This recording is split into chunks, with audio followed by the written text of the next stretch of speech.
अस्सलामुअलैकुम वरहमतुल्लाहि वबरकातुहू। इत्तेहाद न्यूज़ में आप सभी का खैर मकदम है। आज ज्ञानव्यापी मस्जिद का सर्वे किया गया। मुकम्मल तो नहीं हुआ पर अक्सर जगहों का होने की बात कही जा रही है। सवाल यही उठता है कि क्या अब ज्ञानव्यापी मस्जिद के मसले को इतना तूल देना जरूरी था? जवाब यकीनन हाँ में इसलिए आएगा क्योंकि इसी की बुनियाद पर तो सब कुछ टिका हुआ है। जबकि 1991 में हाईकोर्ट ने फैसला दिया था कि बाबरी मस्जिद के बाद किसी भी मस्जिद इबादतगाहों पर कोई कार्रवाई ना होने की बात कही जा रही है। लिहाजा अब भाजपा संघ परिवार का पसंदीदा मशगला यही है कि किसी भी मस्जिद के नीचे मंदिर होने की कहानी बनाई जाए और मुल्क की सतह पर मसला खड़ा करके मुल्क की दिशा को ही बदल दिया जाए। अब तो इस तरह के तमाशों का भारत आदी होता जा रहा है। समझ में नहीं आता कि आखिर अदालतों में इस तरह की अर्जदाद कबूल क्यों की जाती है। लिहाजा कहीं तो अदलिया भी शक के दायरे में आ जाता है।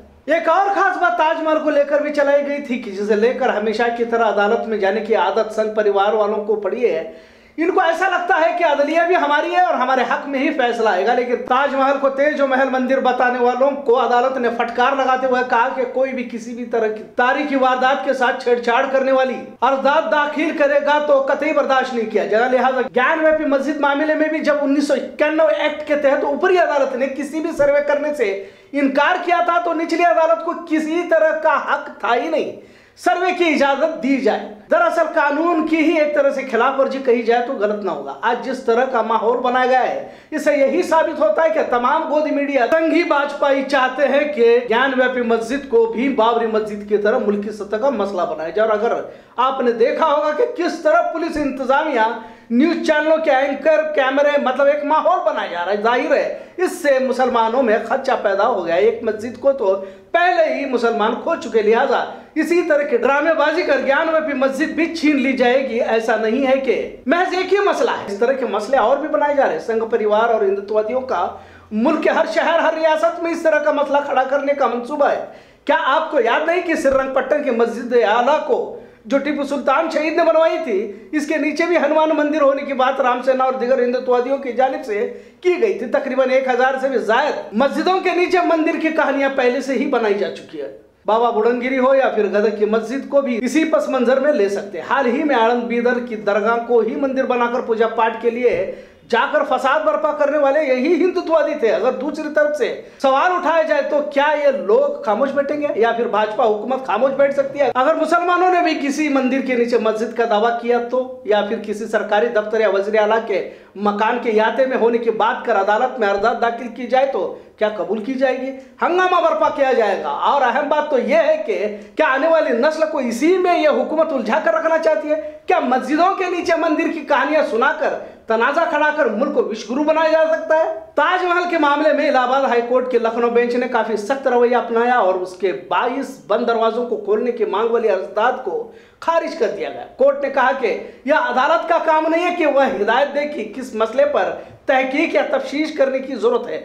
जिसने भी अर्जदाद दाखिल किया उसने गैर हकीकी मसले पर फैसला देने के लिए कहा है। कोर्ट ने यह भी कहा कि पिटिशनर PIL का गलत इस्तेमाल ना करे, पहले यूनिवर्सिटी जाए, PhD करे, अगर कोई रिसर्च करने से रोके तब हमारे पास आए। हाईकोर्ट ने यह भी कहा कि कल को आप आएंगे और कहेंगे कि आपको जजों के चेंबर में जाना है तो क्या हम आपको चेंबर दिखाएंगे? तारीख आपके मुताबिक नहीं पढ़ाई जाएगी। हाईकोर्ट की लखनऊ बेंच ने ताजमहल के मामले का हवाला देते हुए यह साफ कर दिया है कि बिना किसी ठोस मुद्दे के अगर अर्जदाद दायर की जाएगी तो उसे बर्दाश्त नहीं किया जाएगा। तारीख को मन चाहे तरीके से तोड़ा मरोड़ा नहीं जाएगा। इसी तरह मथुरा में भी शाही ईदगाह मस्जिद को श्री कृष्ण जन्मभूमि के तहत हटाने की मांग की जा रही है। मध्य प्रदेश में भी मंदिर मस्जिद मसले को जिंदा रखा गया।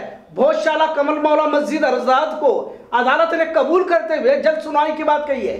मध्य प्रदेश के इंदौर में कमल मौला मस्जिद को हिंदू धर्म के लोग भोजशाला बताते हैं। उनका कहना है कि यह माता सरस्वती का मंदिर है, जब मुस्लिम अपनी इबादत गाह यानी मस्जिद बताते हैं। 1997 से पहले हिंदुओं को यहाँ पूजा करने का हक नहीं था।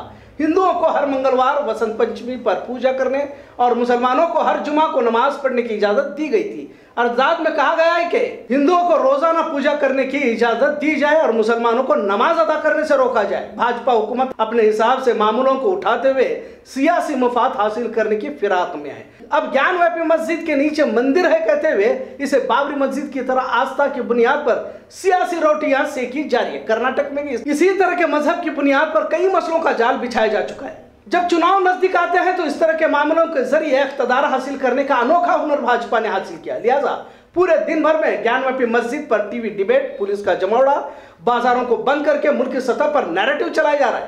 आवाम को खाना ना मिले, रोजगार ना मिले, फैक्ट्रियों में काम ना मिल जाए, रुपया तारीखी गिरावट इख्तियार करे, मुल्क में लूट खसोट डकैती जहालत परवान चढ़ती रहे, लेकिन इतना जरूर है कि भारत हिंदू राष्ट्र जरूर बनना चाहिए, जिसका फख्र हर एक भारतीय को हो सकता है। अब अहम खबरों पर एक नजर। आज केरला हाईकोर्ट ने एसडीपीआई और पॉपुलर फ्रंट ऑफ इंडिया पर पाबंदी लगाने से मना करते हुए कहा कि यकीनन दोनों तंजीमें शिद्दत पसंद तो हैं, लेकिन इन पर किसी तरह की पाबंदी नहीं लगाई जा सकती। वाज़ेह है कि हाल ही में देशद्रोह के कानून को लेकर फैसला सुनाते हुए इसे रद्द करने का फैसला लिया गया। इससे पहले मुसलमानों की किसी भी तंजीम को देशद्रोह की बिना पर पाबंदी लगाने का इल्जाम बारहा लगाया जाता रहा। सैकड़ों नौजवान आज भी जेलों में बंद है, में सुनवाई के नाम पर सालों साल जेल में रखा जाता है। पीएफआई और एसडीपीआई मुसलमानों के साथ दिगर दबे कुचले तबकात के हुकूक के लिए जद्दोजहद करने वाली तंजीमें, जिस पर हिंदुत्ववादियों को एतराज है और बारहा दहशतगर्दी का इल्जाम भी लगाकर पाबंदी की मांग की जाती रही है। लिहाजा आज केरला अदालत ने पाबंदी लगाने से इनकार किया। बागलकोट में खातून पर सरेराह हमला करने का वीडियो वायरल हुआ है। इल्जाम ये लगाया जा रहा है कि इसके पीछे भाजपा लीडर का हाथ है और किराए का घर खाली करने को लेकर मामला अदालत तक पहुंच चुका है। कहा यह भी जा रहा है कि वकील पर यह हमला किया गया है।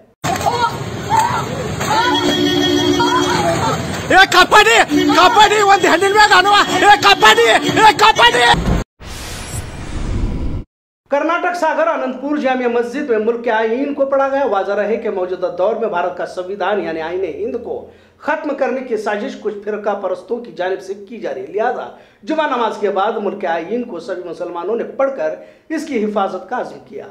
खबरों का सिलसिला यूं ही चलता रहेगा। देखते रहे इत्तेहाद न्यूज़। शुक्रिया। अल्लाह हाफिज़। ಭಾರತದ ಪ್ರಜೆಗಳಾದ ನಾವು ಭಾರತವನ್ನು ಸಾರ್ವಭೌಮ ಸಮಾಜವಾದಿ ಜಾತ್ಯತೀತ ಪ್ರಜಾಸತ್ತಾತ್ಮಕ ಗಣರಾಜ್ಯವನ್ನಾಗಿ ರೂಪಿಸುವುದಕ್ಕಾಗಿ ಭಾರತದ ಎಲ್ಲಾ ಪ್ರಜೆಗಳಿಗೆ ಸಾಮಾಜಿಕ ನ್ಯಾಯ, ಸಾಮಾಜಿಕ, ಆರ್ಥಿಕ ಮತ್ತು ರಾಜಕೀಯ ನ್ಯಾಯವನ್ನು, ಸ್ವಾತಂತ್ರ್ಯ, ವಿಚಾರ, ಅಭಿವ್ಯಕ್ತಿ, ನಂಬಿಕೆ, ಧರ್ಮ ಮತ್ತು ಉಪಾಸನೆಯ ಸ್ವಾತಂತ್ರ್ಯವನ್ನು, ಸಮಾನತೆ, ಸ್ಥಾನಮಾನ ಮತ್ತು ಅವಕಾಶಗಳ ಸಮತೆಯನ್ನು ದೊರೆಯುವಂತೆ ಮಾಡುವುದಕ್ಕಾಗಿ ಭಾತೃತ್ವ, ವ್ಯಕ್ತಿ ಗೌರವ, ದೇಶದ ಏಕತೆ ಮತ್ತು ಸಮಗ್ರತೆಗಾಗಿ ಎಲ್ಲರಲ್ಲಿ ಭಾತೃತ್ವ ಭಾವನೆಯನ್ನು ಮೂಡಿಸುವುದಕ್ಕಾಗಿ ದೃಢ ಸಂಕಲ್ಪ ಮಾಡಿ ನಮ್ಮ ಸಂವಿಧಾನ ಸಭೆಯಲ್ಲಿ 1949ನೇ ಇಸವಿಯ ನವೆಂಬರ್ ತಿಂಗಳ 26ನೇ ತಾರೀಕಿನಂದು ಈ ಸಂವಿಧಾನವನ್ನು ನಮಗೆ ನಾವೇ ಅರ್ಪಿಸಿಕೊಂಡು ಅಂಗೀಕರಿಸಿ ಶಾಸನವಾಗಿ ವಿಧಿಸಿಕೊಂಡಿದ್ದೇವೆ.